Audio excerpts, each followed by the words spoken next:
Hello book lovers, and welcome to day 13 of 30, where I am talking about my top 30 books of all time in honor of my 30th birthday.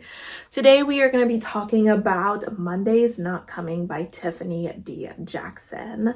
This is a young adult horror, I guess I would put it as. I don't think it's fast-paced enough to really be considered a thriller, and it does have a slight mystery aspect to it. And this was my introduction to Tiffany D. Jackson. I've since read another book by her and have plenty of other ones on my TBR just because she really blew me away with this story. It is one of those books that has an ending that has stuck with me months and months down the line from when I originally read this. This is a book that I ended up reading as an audiobook, hence why I don't own it, and I definitely recommend checking out the audiobook because I really enjoyed it, and it had a few special effects to it that really added to the story.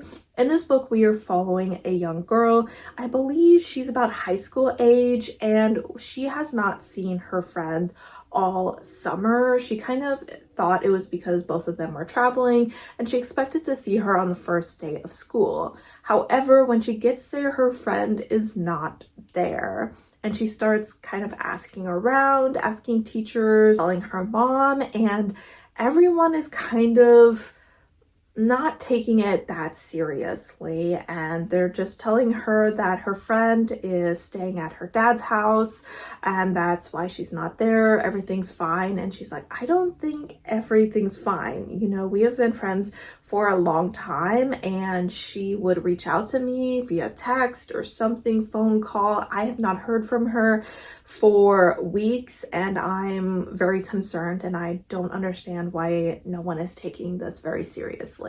Obviously, this does have some commentary on people's disinterest when women of color go missing, just because of the way that people are responding to our character's concern for her friend. This is also definitely a psychological thriller because we are following a character who is not the most reliable. There is clearly something very sinister that is going on, and we're kind of following our character in multiple timelines. In the present timeline where she's trying to figure out what happened, and then also kind of jumping back in time where her and her friend were actually experiencing some bullying because they were so close that people were kind of accusing them of being in a romantic relationship. So there was obviously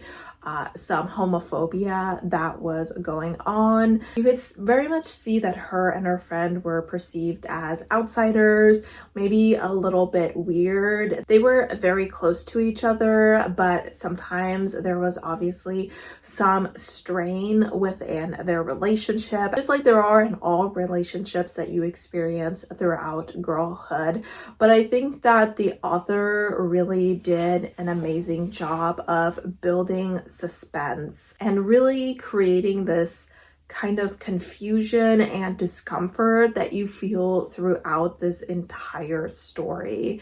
And the ending was really what cinched this as an all-time favorite book. It was a very distressing ending to the story, and it is the kind of story that left you feeling a little bit hollow. It was definitely not a happy ending. I think that's really what makes it a true horror story, because a horror story does not always end with a happy ending. It also made it very realistic because there are a lot of horrible things that happen in this world, and unfortunately children and teenagers, young people are just not exempt from that.